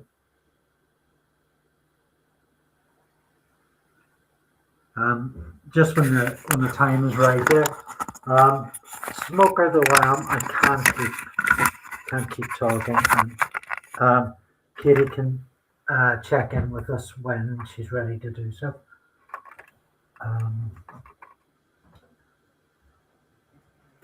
But absolutely, Katie, if you need to go to bed and lie down, just give us a little wave and just go do it.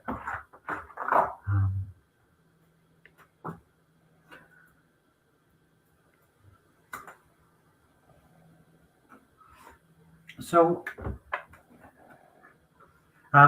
yeah, well, obviously we'll see if Katie's well enough to check in. Oh, hi, Scribby, could you hear? I want to go on and look at a video about Wilde's politics. There was a question I posed earlier about what might have happened if Wilde supported the Easter Rising. So I mean, Wilde's career and his conflict with the English forces of Rosebery and Queensberry and Carson were all very much part of this sort of Anglo-Irish conflict. sorry, before I go on and talk about that, because I've been streaming video, I've not been able to see the camera clearly. So, can anybody tell me? Has anybody been able to? That can tell me if Katie's been on cam over the last half hour? I just assumed she'd left.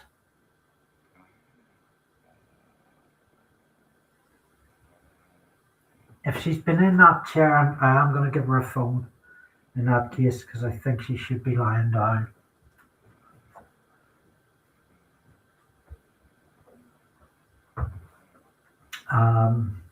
Yeah.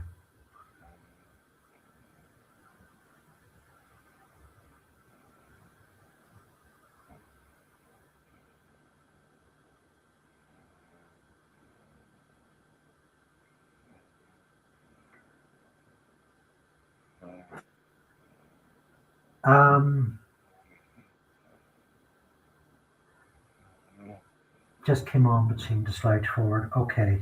Yeah. Yeah, I'm a bit worried that she's just come back and is also like slouching forward so quickly. So I am gonna sort of go ahead and give her a call. So just because I'm worried.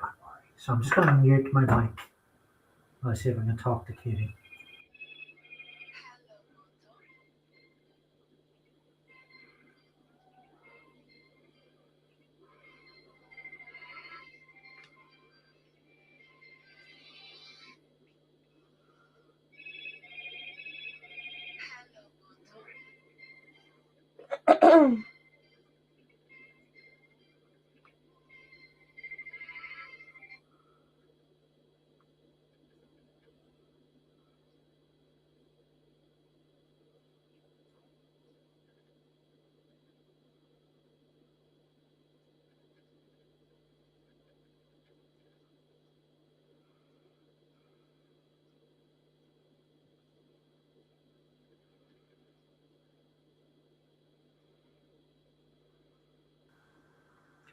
Katie, if you can hear me, go and lie down, honey. Yeah, I can hear you. Go and get your head rested in a place where it's comfortable to do so. Oh, hang on. I've got someone calling me. Give me a second, please. That's not me. That's probably someone else. Thank you. Hello, darling. How are you? Someone in stream. Hi.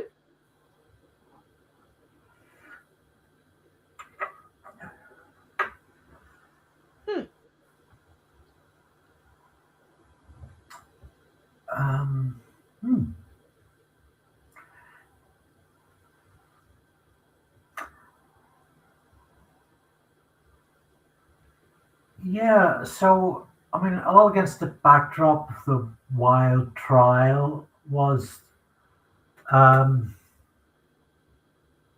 England or the Empire constantly sort of coming in and dominating Ireland. You had this great resurgence. You had George Bernard Shaw writing works. You had James Joyce, his early works. You had, if you look at the Easter Rising leaders, the weird thing about the Easter Rising leaders is they were kind of like a Justice League Ireland. You had James Connolly and Jim Larkin, who were prominent trade unionists. You had a couple of literary figures. I'm struggling to remember the names of them. There was Patrick Pearse, I think it was a literary figure. I'll bring that up, or if anybody in chat would like to prompt me. Hi Omaha, hi Orchestra, welcome back. Katie, are you okay? Yeah, I'm fine. Oh, hang on.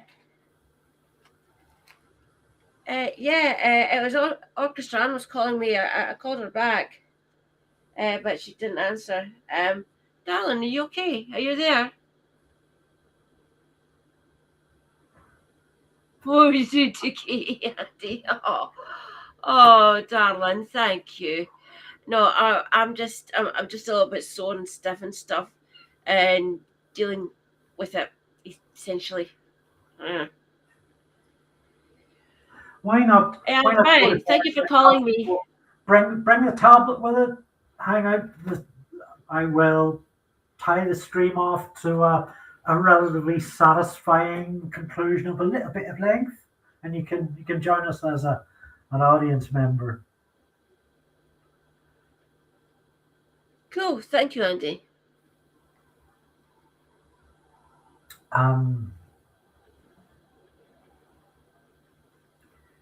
Yeah, so I mean, what you got in Easter Rising and coming up to the birth of the Irish Free State 20 years after Wilde's passing was like Ireland in a state of cultural renaissance where even at the time of Wilde's death, people were learning the Irish language en masse. There was a huge thing, and a vital difference between the south of Ireland and the north of Ireland. The north of Ireland doesn't have anywhere near the level of cultural history that, we're about 100 years behind the Republic of Ireland, even more. So that's challenge us for that if you want. my subtitle is Irish Legend. That was Katie's suggestion. I'm much more modest than that. Another remark from L. Ron Hubbard. Katie Lass, FSS. Go to bed, monkey smile. You're not awake at all. No, FFS. I'm just. Yeah, Sorry, for fuck's sake, yeah. Didn't Emily Thornbury there.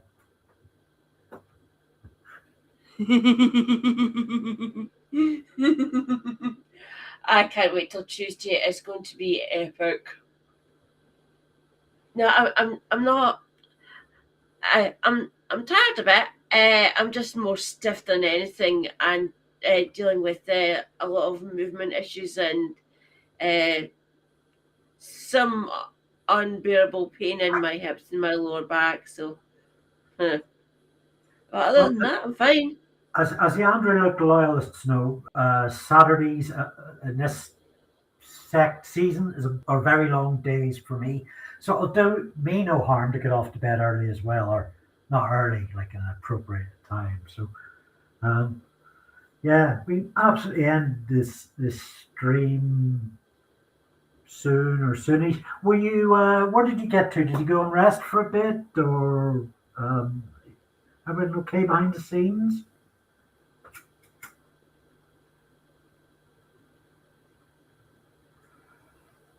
Katie? Yeah, I'm fine. Did you watch Kaz's documentary? Say again, sorry? Did you hear much of Kaz's, is it Kaz Rose commentary? I did, yes. Yeah. I'm just a little bit stiff, that's all. Yeah, Elron writes, at least lean back in the chair, slumped over a kiwi is not good for you. Absolutely, 100. Just rock it like the bombs, Kitty. Oh, God. Falling asleep in your chair, it's not the worst thing unless it comes to the point where your body's in pain. So, yeah.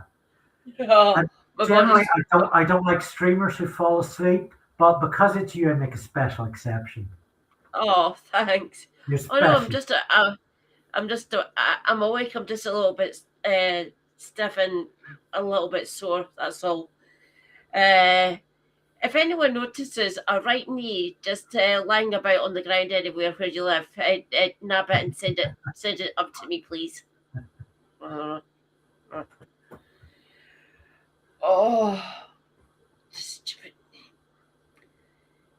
I think I thought the comments, I don't know if you caught Kaz's comments at the end of the video about what the trials of Wilde meant for homosexual identity going forward and homophobia going forward. Yeah. Also politically, yeah.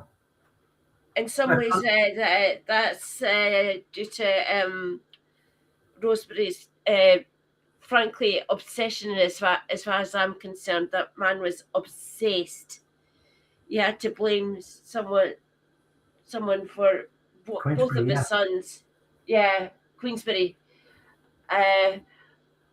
Yeah. He probably saw this individual turned my boys gay. No. Yeah. And looking over the court transcripts with Carson, and Carson seems, for the most part, 99% manifestation of that pure hatred. Cruelty. But that even Carson was saying, "No, just leave it at the end. Just let it go away." Even Carson was despairing. Yeah.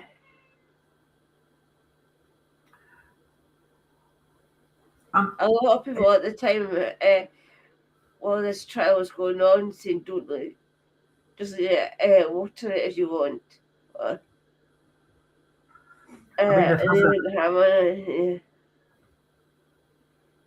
It has a dual metaphor in terms of Irish culture and politics and the level of persecution the British put the Irish to.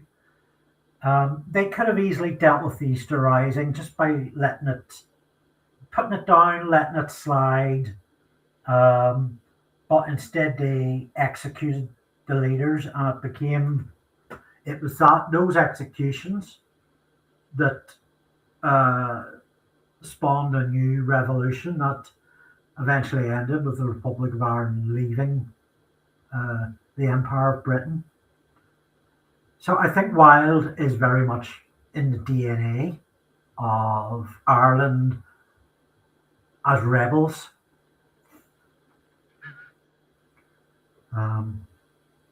Yeah, Katie, lean back.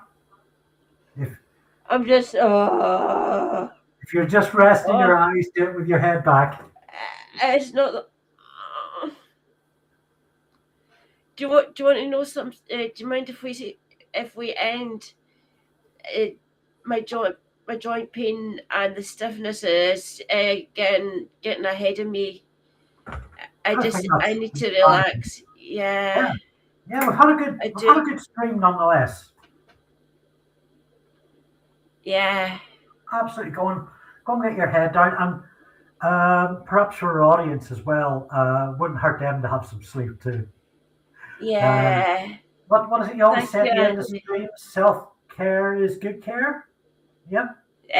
Stay hydrated. Self-care is good care. Take your meds if you need to take any. Stay based. Free Palestine. Free Palestine, and revile most of the Victorians, because most of them are massive fucking hypocrites. Fuck the man. You don't have to give these things to him. Man wants to take them from us. You don't have to give them to him. Yes. Thank you, Talia. Oh, thank you, my dear. Yes. And Marcus of Queensberry, an easy shot. Boom. Right in the kisser. Boom. Oh, I'm going the wrong way. Boom, boom. Yeah. Oh, don't worry. It looked like I was punching you in the head there, which isn't the impression. Oh, don't worry about it. No. Check out Screen Cleaner if you've not already done it. Tonight's one is freaking awesome. Check out the Sunday Comics tomorrow at midday, where I review Douglas Noble's folk horror tales in like 12 minutes. Check out Katie's streams, which will be back 4 times a week, or maybe more. I won't be doing tomorrow. I'm going to take the day off tomorrow. I'll be back on Monday night. And come back brighter. Yes. Because I went out, my body, for lack of a polite word, is fucked. Quick shout out then to some of our friends and colleagues, the people on my Patreon, patreon.com/ /Andy. Look, the YouTube communities that Katie and I are part of, Turn Left, absolutely phenomenal. Kevin Logan, utterly hilarious. Helena at No Justice MPG, who's perhaps one of the finest political brains in the UK. Forget those twats on television. Helena knows the score. My Left Eye, just sheer entertainment, audience interaction, really vital voices. You were saying you love Lefty's voice earlier. I do, yes, I do indeed, yeah. Praise be Lefty's voice. It is awesome. Bass Mancunian, as always. Yeah. And lots of And other always, good stuff too. yes. Yeah. I will be watching tomorrow in roughly 12 hours. I can't wait. It'll be good. Thank you so much, Andy.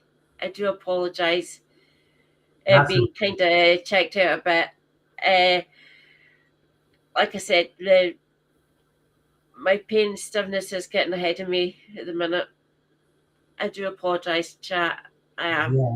You've had a rough physical time of it this last month or two, so with a lot of all the selection stuff ahead of you, just you've got to pace yourself, and I do too. We all do. If we're trying to be activists, we don't want activist burnout.